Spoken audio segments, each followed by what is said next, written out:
फिलिस्तीन और इजराइल के बीच जो संघर्ष चल रहा है, जो विवाद चल रहा है, जिस तरह से हमला हो रहा है, उससे जुड़ी हुई बहुत बड़ी खबर निकलकर सामने आई है। दोस्तों, साफ तौर पर इजराइल ने धमकी दे दी है गजा को कि उत्तरी गजा में रहने वाले लोग उत्तरी गजा को खाली कर दें, वरना 24 घंटे के बाद इतनी जबरदस्त बमबारी होने वाली है। यानी नरसंहार का ऐलान खुद डंके की चोट पर इजराइल ने कर दिया है। यानी जो इजराइल का अब तक पक्ष ले रहे थे, जो इजराइल को बहुत दयालु बता रहे थे, जो इजराइल के नाम पर छाती पीट रहे थे कि वहां पर बहुत बड़ा अत्याचार हुआ है, नरसंहार हुआ है, वही इजराइल अब जब डंके की चोट पर यह सब ऐलान कर रहा है तो चुप्पी साध कर बैठ गए तमाम लोग। बहुत बड़ा ऐलान किया गया है, कह दिया गया 24 घंटे में वहां लाखों की आबादी है, तकरीबन 11 लाख लोग हैं, उनसे कहा 24 घंटे का समय, बचा सको तो अपनी जान बचा लो। और इन सब के बीच एक बड़ी बात निकलकर सामने आई है कि इस नरसंहार के बीच भी इजराइल को सपोर्ट करने वाले लोगों की कमी नहीं है। नमस्कार, मैं हूं प्रज्वल गौतम और आप देख रहे हैं द कंटाप। इजराइल ने जो नई धमकी दी है उसे साफ साफ शब्दों में समझिएगा, और ये नरसंहार किस तरीके से है वो भी हम आपको बताने जा रहे हैं। हो सकता है आप ये सोचें कि इजराइल ने हमले से पहले गजा को कम से कम धमकाया तो सही है, अलर्ट तो किया है गाजा में रहने वाले लोगों को, लेकिन आपसे कह दिया जाए कि आप अपने घर, अपने इलाके, अपने शहर को मात्र 10 सेकंड के अंदर छोड़ दीजिए, कि आप छोड़ पाएंगे? नहीं छोड़ पाएंगे। आप कहेंगे क्या मजाक कर रहे हैं, ऐसा तो हो ही नहीं सकता, कुछ वक्त तो दीजिए। यही वक्त मैं बता रहा हूं। गजा में जिस तरह के हालात हैं उसको देखते हुए लगातार यह अपील की जा रही थी कि अंतरराष्ट्रीय बिरादरी कूदे।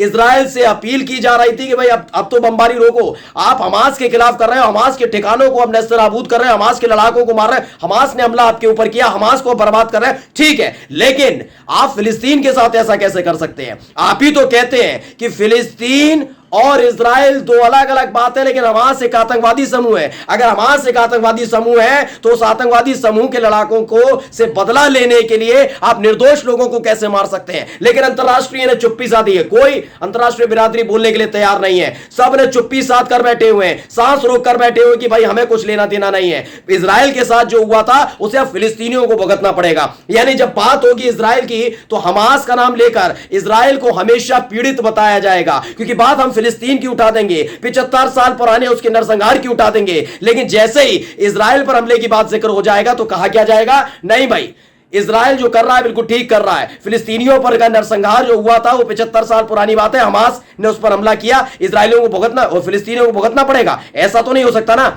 24 घंटे का समय दिया है। अब आपको सामने पूरी की पूरी कहानी रखने जा रहा हूं। बीबीसी न्यूज ने इस खबर को छापा है। सबसे पहले बीबीसी की यह खबर पढ़कर आपको सुनाना सबसे ज्यादा जरूरी है, और उसके बाद बताऊंगा कि कैसे यह नरसंहार होने जा रहा है। क्योंकि बीबीसी ने इस खबर को लिखा है कि इजराइल ने उत्तरी गजा के लोगों को 24 घंटों के अंदर दक्षिणी गजा जाने के लिए कहा है। 11 लाख लोगों के दक्षिणी गजा की ओर जाने का मतलब है कि हर घंटे यहां से 40,000 लोगों को निकलना पड़ेगा, और यह असंभव है। बिल्कुल आप समझ लीजिए, जैसे मैंने आपको शुरुआत में बताया इस वीडियो के, मैंने आपको पहले ही कहा कि क्या आपसे कहा जाए आप अपना घर, अपना शहर सिर्फ 10 से 15-20 सेकंड में छोड़ दी। मैं कहता हूं ज्यादा से ज्यादा 10 मिनट में छोड़ दीजिए। हो सकता है जो अपने शहर के सबसे आखिरी स्तर पर रहते हो वो कहते हैं हम तो छोड़ देंगे, लेकिन जो बीचों बीच रहता है शहर के, क्या वो शहर के बीचों बीच छोड़कर 10 मिनट के जा सकता है? ट्रैफिक होगा, तमाम चीजें होंगी, आपको साजो सामान उठाना होगा, भागना होगा, ये तमाम चीजें होंगी। ये 10 मिनट में कर पाएंगे आप? नहीं कर पाएंगे।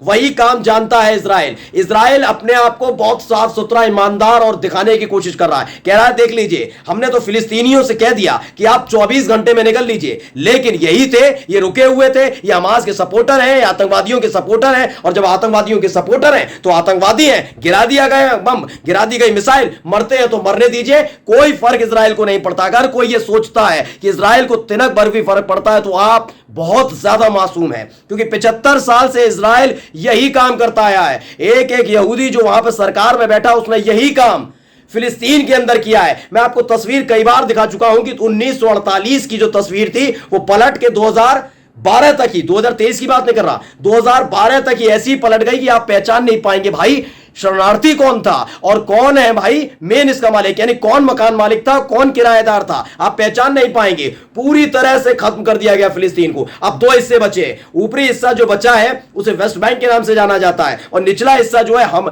वो है गाजा पट्टी, जहां पर इस समय लड़ाई चल रही है। हमास सबसे ज्यादा वहीं पर मजबूत है। हिम्मत इजराइल की हो नहीं पा रही थी गाजा को खत्म करने की। इन्होंने क्या किया, जैसे ही हमास ने हमला किया तो पहले ही फुर्सत में इजराइल ने गुस्से में फिलिस्तीन के ऊपर बम बरसाने शुरू कर दिए। इजराइल की तरफ से शुरुआत में किसी ने इसलिए कुछ नहीं कहा क्योंकि लोगों ने कहा कि भाई क्या कर सकते हैं, हमास ने किया है ना ये। लेकिन जैसे ही और जो देश इसमें जुड़ने लगे, ईरान जुड़ने लग गया, इसमें जुड़ने लग गया, रूस आ गया, इसमें सऊदी अरब ने धमकी दे दी, लेबनान ने की तरफ से तो हिजबुल्लाह ने मिसाइल अटैक कर दिए, तमाम चीजें हुई। जॉर्डन से भी तस्वीरें निकलकर सामने आई, वहां के लोग दौड़े दौड़े अब फिलिस्तीन का सहयोग करने जा रहे हैं। तो इसके बाद कहीं ना कहीं डर लगने लगा कि ये क्या कर दिया। तो अब अपने आप को सबसे ज्यादा दयालु दिखाने की कोशिश इजराइल कर रहा है कि भाई हम तो देखो, हम तो अंतरराष्ट्रीय नियमों के कायदे कानून के हिसाब चल रहे। 75 साल से नहीं चल रहे थे तो क्या हुआ, अब तो चल रहे हैं। 24 घंटे का समय दे रहे हैं। 24 घंटे किस लिए दिए गए? अब देखिए यूएन कह रहा है, ये वही यूएन है जिसकी बात ना इजराइल मानता है, ना अमेरिका मानता है, ना ब्रिटेन मानता है, और वो तमाम देश आज तक इसकी पहरेदारी नहीं करने आए, ना पैरोकारी करने आए।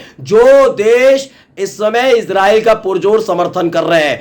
यूएन ने पहले ही कहा था संप्रभु और स्वतंत्र देश बनवाइए फिलिस्तीन को, वहां अत्याचार हो रहा है, नरसंहार हो रहा है। इजराइल को गोदी में बिठाकर घूम रहे थे। अब देखिए इजराइल जब ये सब हरकतें कर रहा है, उसके बाद भी यूएन ने इसके चीथड़े उड़ाकर रख दिए हैं कि शरीफ वरीफ मत बनो, बेवकूफ मत समझो। 24 घंटे में उत्तरी गाजा से दक्षिणी गाजा में वो भी 11 लाख लोग, मजाक समझते हो क्या? अगर यही स्थिति कोई और देश तुम पर हमला कर दे और कह दे उत्तरी इजराइल से दक्षिणी इजराइल में तकरीबन 11 लाख लोग चले जाओ, ले पाओगे?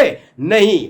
यही काम करने की कोशिश कर रहा है, अपने आप पे सराफत की चादर पे बिछा ली है कि हम तो कितने शरीफ हैं। यूएन क्या कहता है सुन लीजिए, पढ़ लीजिए, ये बीबीसी की रिपोर्ट है। यूएन के मुताबिक इजराइल के आदेश में जिन लोगों को जाने को कहा गया उनमें उन स्कूलों में रहने वाले लोग भी शामिल हैं जिन्हें यूएन शेल्टर होम के लिए इस्तेमाल कर रहा है। यूएन का हेल्थ सेंटर भी चला रहा है, यहां के लोगों को भी जाने के लिए कहा गया है।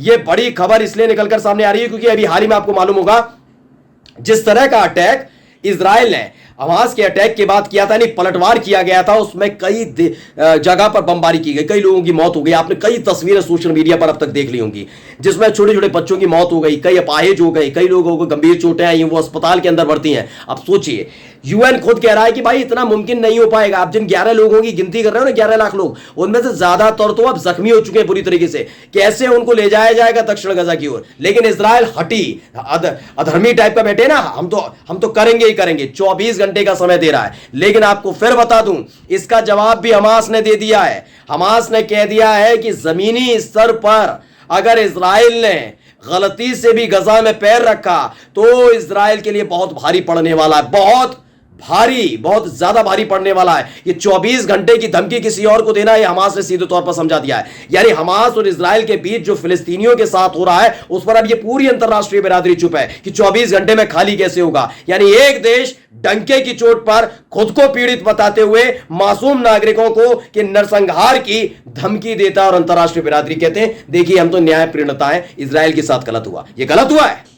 नमस्कार।